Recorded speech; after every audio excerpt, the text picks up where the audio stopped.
O presidente do Fluminense prometendo um pacotão de reforços, time competitivo para 2025. Vou comentar sobre essas informações e outras também. O Fluminense pode ter desfalque de peso contra o Atlético Goianiense e muitas das últimas do Flu.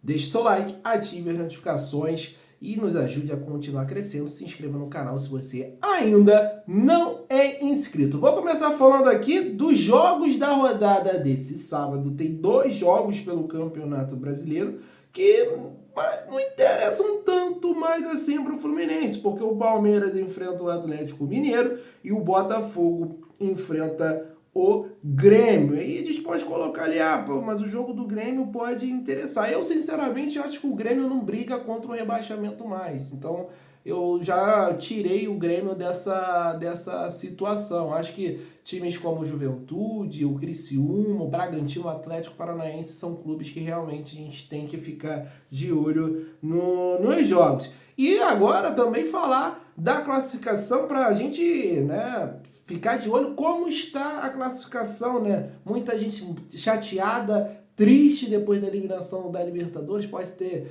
se desligado aí, a classificação tá desse jeito aí. Eu puxei do Vasco para baixo, que eu acho que é uma pontuação que está muito próxima da galera ali da zona do rebaixamento. Vasco tem 35, um jogo a fazer, o Bragantino 32 com todos os jogos feitos. Juventude, 32 pontos, com 27 jogos, todos feitos. Criciúma, 32 com todos feitos. O Grêmio tem um jogo a menos, por isso que eu sempre pontuo aqui. Eu acho que o Grêmio vai se recuperar, tem um time para se recuperar e sair dessa situação. O Atlético Paranaense tem 2 jogos a fazer, mas o Atlético Paranaense não está bem, tá entrando numa espiral ruim, trocou de técnico, assumiu o Lúcio Gonçalves.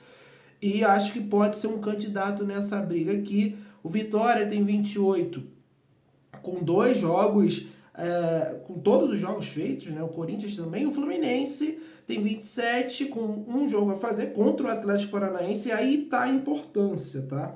O Fluminense vencendo o Atlético Paranaense, ganha esses 3 pontos, né? Fica igual com os times que já fizeram todos os jogos e ainda puxa o Atlético Paranaense para perto, né? E aí o Fluminense ganhando o Atlético Goianiense também melhora, vai ajudar demais se vencer. O Cuiabá tem 23 e um jogo a fazer também. Pode ir a 26 pontos com todos os jogos feitos. Então pode ser mais um clube ali para tentar escapar da zona do rebaixamento. O Atlético Goianiense, sinceramente, gente, eu acho que já caiu, não chegou nem a 20 pontos com todos os jogos feitos. Então, isso aumenta e muito a responsabilidade do Fluminense nessa partida. Então tá aí, atualizando vocês sobre o Campeonato Brasileiro, jogos começando neste sábado. Agora eu quero falar também de uma notícia importante. Você sabia que 79 veículos são roubados por dia no Rio de Janeiro? Não dá para ficar contando com a sorte. E claro, a Central Fluminense tem a boa,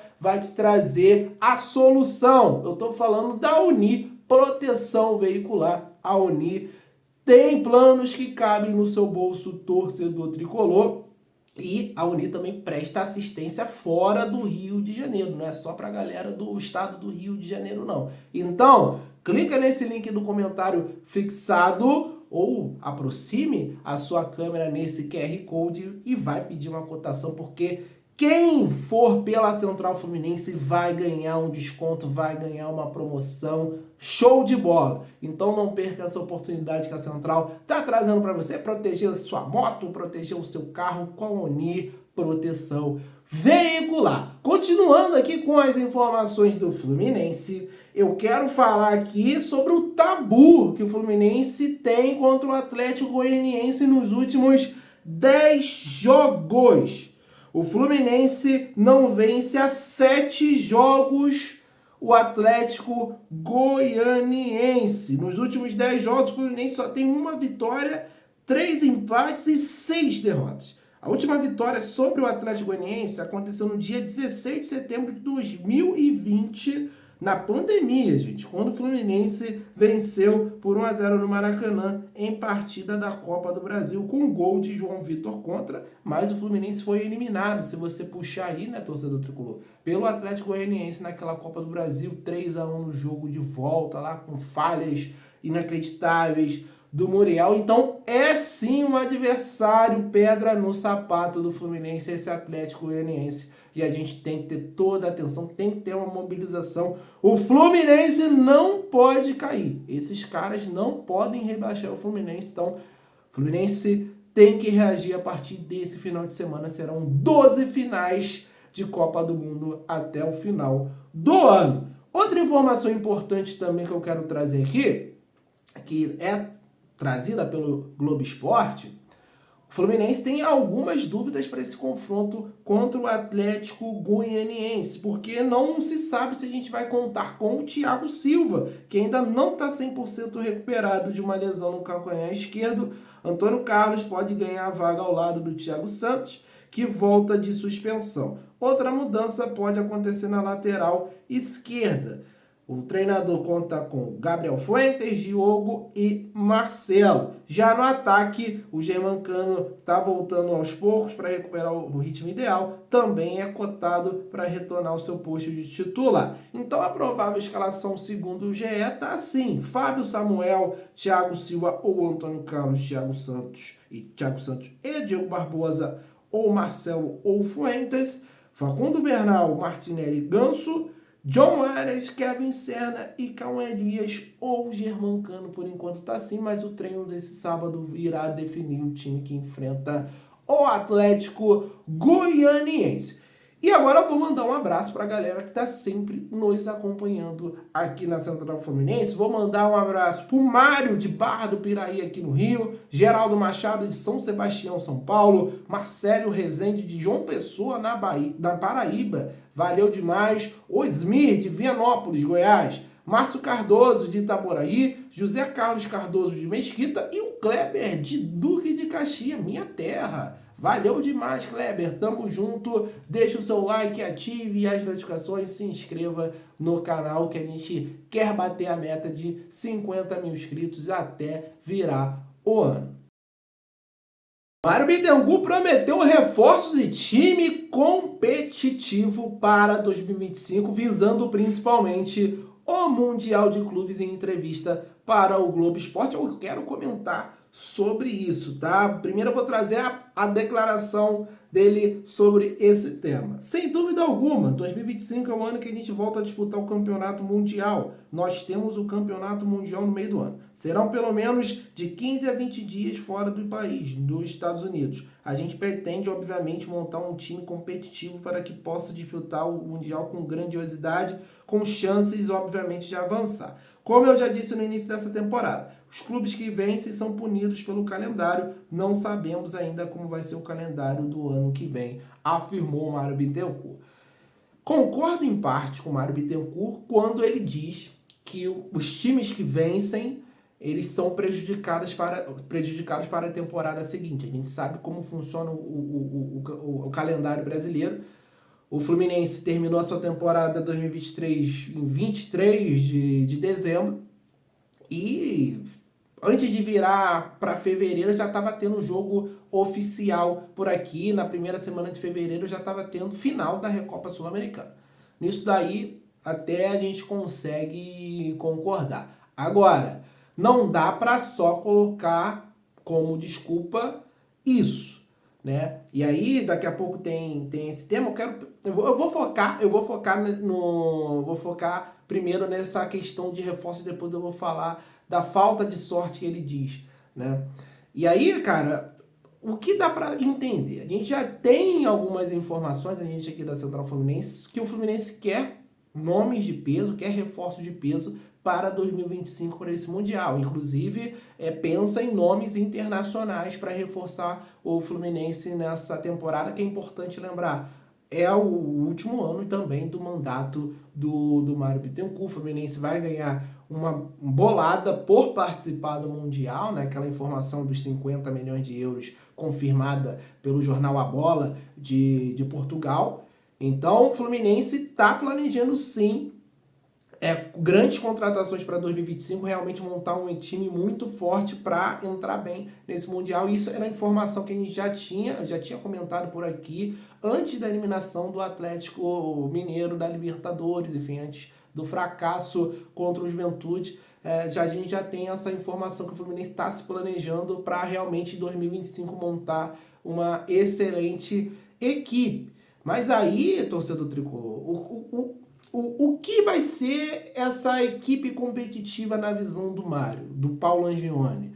Porque, cara, eles fizeram o que fizeram nessa temporada. E aí eu já vou estender para a outra declaração dele, que ele diz que faltou sorte para o Fluminense. Ele admitiu que é uma temporada ruim e apontou alguns dos motivos. Aí vou abrir aspas para o Mário aqui.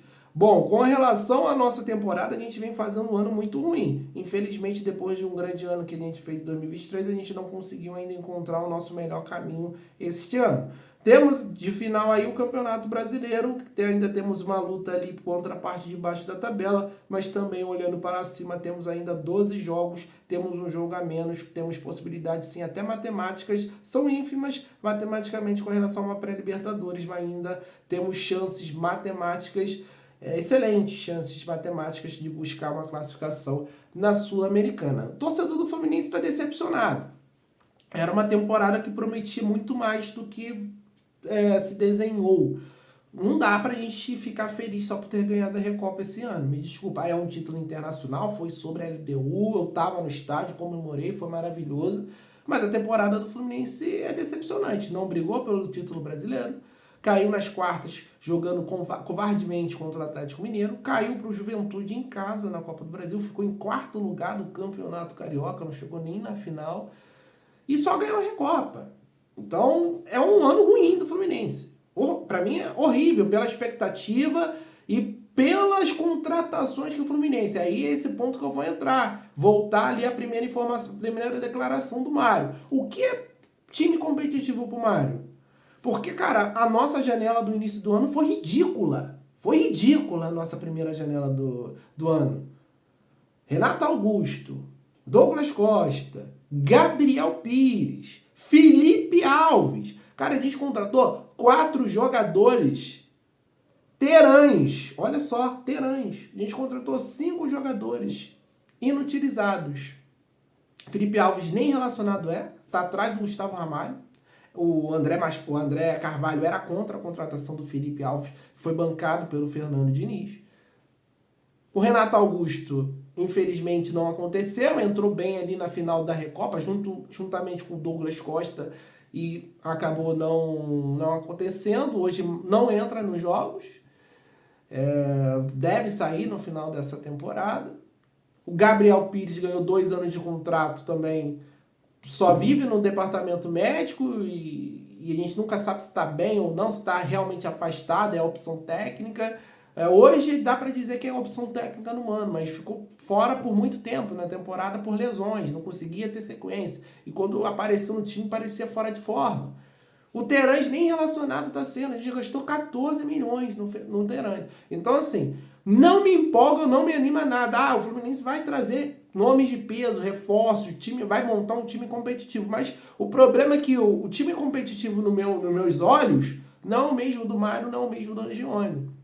Porque para eles estavam montando no início do ano um time competitivo. O Mário falou em coletivo, não, estamos montando um time competitivo, fizemos contratações para aumentar o nível do Fluminense e não aumentaram. E aí, no meio do ano, trouxeram jogadores mais jovens, Serna, Bernal, agora o Gabriel Fuentes também. O time deu uma melhorada, mas não o suficiente. Eu gosto do Serna, é um jogador que é útil a nível de elenco, tem as suas qualidades, mas ele não é um grande jogador. Ele não é um grande jogador. O Bernal ainda é muito jovem, está se desenvolvendo ainda também. Então, assim, o Fluminense precisa de jogadores jovens, e assim, eu não estou falando para contratar garotos, 19, 20 anos só, mas jogadores ali entre 23 e 27 anos, 28 anos, que o jogador está no auge físico. A gente precisa de jogadores desse tipo, Porque hoje o futebol brasileiro está muito físico. Hoje o Botafogo é líder. Só ver a escalação do Botafogo ali. E troca, e muitas peças. É um time muito forte fisicamente. Muito forte fisicamente. E a gente tem alguns dos nossos principais jogadores com uma idade muito avançada e a gente precisa mudar isso para o Super Mundial, porque senão, gente, o Fluminense só vai a passeio. Então, realmente tem que ser uma mudança importante no perfil de contratações do Fluminense e realmente contratar com qualidade. Muito obrigado a você que acompanhou esse vídeo até o final. Concorda comigo? Discorda da minha opinião sobre essa declaração? Acha mesmo que o Mário vai contratar grandes reforços, grandes contratações para 2025? Comenta aí, torcedor tricolor. Um abraço, até a próxima. Valeu.